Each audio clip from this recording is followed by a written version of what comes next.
Hello दोस्तों, हम साल के अंत में हैं। 6 साल बहुत महत्वपूर्ण रहा राजनीतिक, सामाजिक और कई विषयों पर। आज हम इस साल में जितने भी राजनीतिक और सामाजिक मुद्दे रहे हैं उन पर चर्चा करें, लीडरों पर भी चर्चा करें। कुछ लीडर जिनका राइज हुआ और कुछ लीडर जो डाउनग्रेड। हम शुरुआत करेंगे अखिलेश यादव से। आप सोच रहे होंगे ये ना कांग्रेस के लीडर के बारे में बात कर रहा है ना बीजेपी के, अखिलेश की।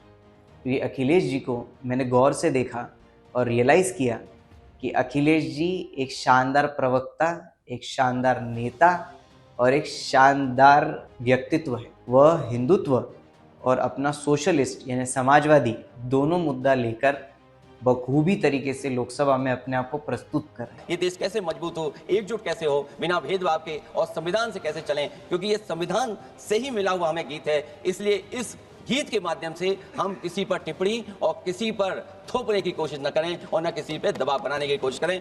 दूसरे एक और नेता हैं जिनको मैंने बहुत गौर से देखा, जिनका राइज देखा, जिनका नाम है चिराग पासवान। इनके चाचा ने इनको छोड़ दिया, इनके कार्यकर्ताओं ने इनको छोड़ दिया, इनके नेताओं ने इनको छोड़ा, पर इन्होंने राजनीति नहीं छोड़ी। ये खुद को मोदी जी का हनुमान बताते हैं और ये हनुमान सच में राम को जिता दिया Bihar election. 29 out of 29 contest की 19 सीट्स इन्होंने बैक की बिहार में खुद के दम पर।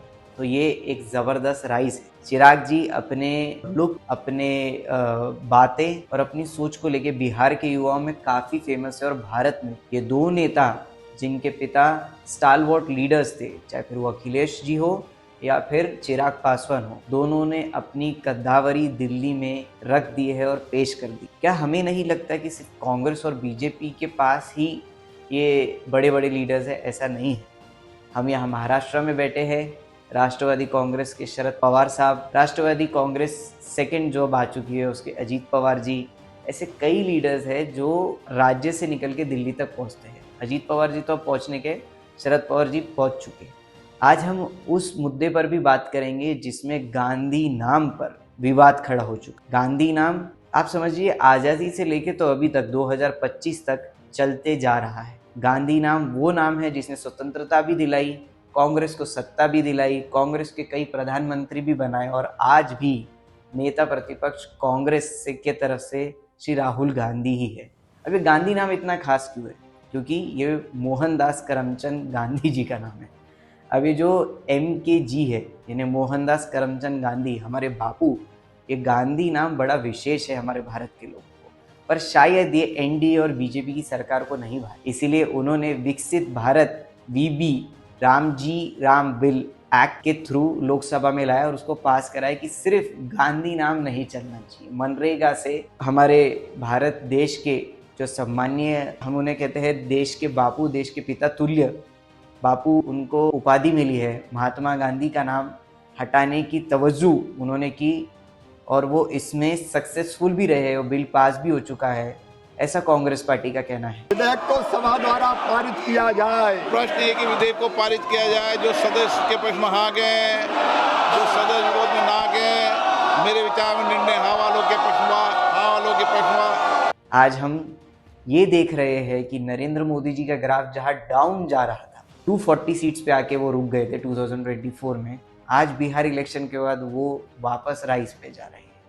कई लोग कह रहे थे कि नवंबर में बीजेपी की सरकार गिर जाएंगी, पर यहाँ सरकार गिरती तो नहीं दिख रही, राइज पे दिख रही। अब हम फॉल की बात करते हैं। ये तो होगी राइज की बात। फॉल किन का हुआ? फॉल उनका हुआ जो खुद को बिहार का मुख्यमंत्री घोषित कर चुके थे, तेजस्वी यादव।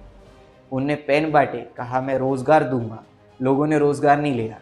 लोगों ने 10,000 रुपये, जो लाड़की बहन हमारे महाराष्ट्र में बोला जाता है, वैसी एक योजना के पैसे लेके 10,000 रुपये प्रति महिला वहाँ बिहार में दिए और वो लोग इससे खुश रहे महिला वोटर। और उन्होंने नीतीश बाबू को, NDA की गवर्नमेंट को पूर्ण बहुमत लाया और तेजस्वी को बाहर का रास्ता दिखाया। अब तेजस्वी जी के जो राइट हैंड है उन पर ये आरोप है कि वो तेजस्वी जी को भटका रहे हैं। पर ये पॉलिटिक्स में राइट और लेफ्ट क्या होता है? नेता तो सेंटर से ही चलता है।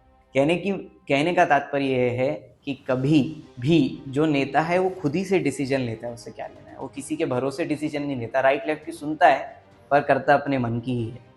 तो आज तेजस्वी यादव जी जहाँ खड़े हैं वो खुद के कारण खड़े हैं, उसमें किसी राइट लेफ्ट का कारण नहीं है कि जिसके कारण वो उनकी यहाँ पोजीशन बनी हुई है। आज हम 2026 में एंटर हो रहे हैं, पर आज भी लेटली 25 दिसंबर को जिस तरीके से क्रिसमस के दिन हमारे भारत देश में, जहाँ भाईचारा प्रबलता पे सबसे ऊपर रहता है, एका बनी होती है, उस देश में क्रिसमस के दिन कई संगठनों ने क्रिसमस इवनिंग, क्रिसमस की ट्रीज, सैंटा क्लॉज को डिस्ट्रॉय किया कई मॉल्स में, रायपुर में, कई जगह, कई संगठन, क्या बोलना है, आरएसएस एंड कई सारे बजरंग दल और इनके संगठन ने क्रिसमस सेलिब्रेशंस को भंग किया। हम किस तरफ जा रहे हैं? क्या भारत देश में जो इतनी सारी कौम है, इतनी सारी जातें हैं, क्या वो अपना सेलिब्रेशन नहीं कर सकती? क्या सिर्फ हिंदू ही अपना सेलिब्रेशन करेगा? मैं भी हिंदू हूँ, सनातनी हिंदू। ये सनातन शब्द आया ही आजकल है, जबकि ये पुरान काल का शब्द है। तो मेरा कहने का तात्पर्य ये है कि सर्वधर्म समभाव, हम सबको ले चले, सबके त्योहारों का सम्मान करें, सबके साथ आगे बढ़े। सरकार खुद ही कहती है कि सबका साथ सबका विकास।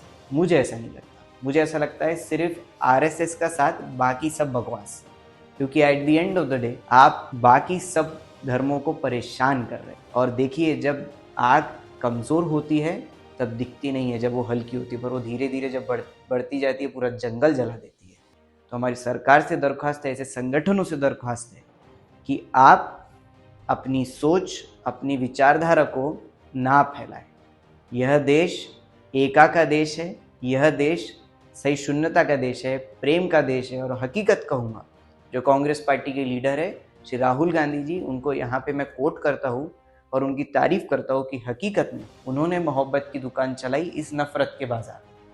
आज हमें समझ नहीं रहा है, हर कोई उन्हें एक ऐसा लीडर मानता है कि यार भाई इसकी क्या ज़रूरत है, ये क्यों बोल रहा है, ये क्या बोलता है, ये पप्पू है, ये टप्पू है। पर ये पप्पू 99 सीट्स के साथ आज एलओपी बना हुआ है। तो सम्मानीय श्री राहुल राजीव गांधी उनका नाम है, जो लीडर ऑफ अपोजिशन है।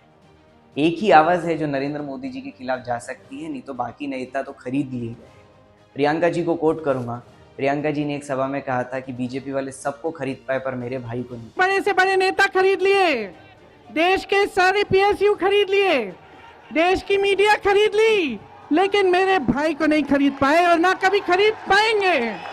सेकंड, मैं ये भी आपसे कहना चाहूँगा कि नाम बदलने की सनक जो सरकार को है, वैसी सनक हमने कहीं नहीं देखी। ये प्रियंका जी को मैं वापस कोट करता हूँ, जो उन्होंने लोकसभा में कहा कि नाम बदलने की सनक जो सरकार की है वो आज तक किसी को समझ नहीं आई। हर योजना का नाम बदलने की जो सनक है ये समझ में नहीं आती है। नाम आप कुछ भी रख दो भैया, आप राम जी का नाम रख दो, आप मनरेगा रख दो, या कुछ भी, लेबर गरीबों को, ग्रामीण के लोगों को जिससे फ़ायदा होगा वो नाम देख के खाना नहीं खाएंगे।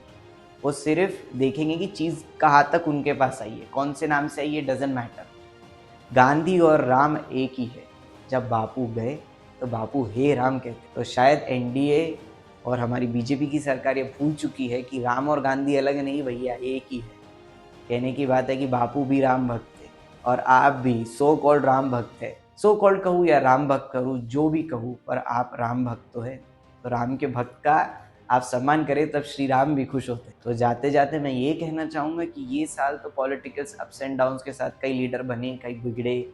अगले साल कई लीडर फिर बनेंगे, फिर बिगड़ेंगे। कई चुनाव आएंगे जाएंगे, पर क्या भारत की एकता बनी रहेगी?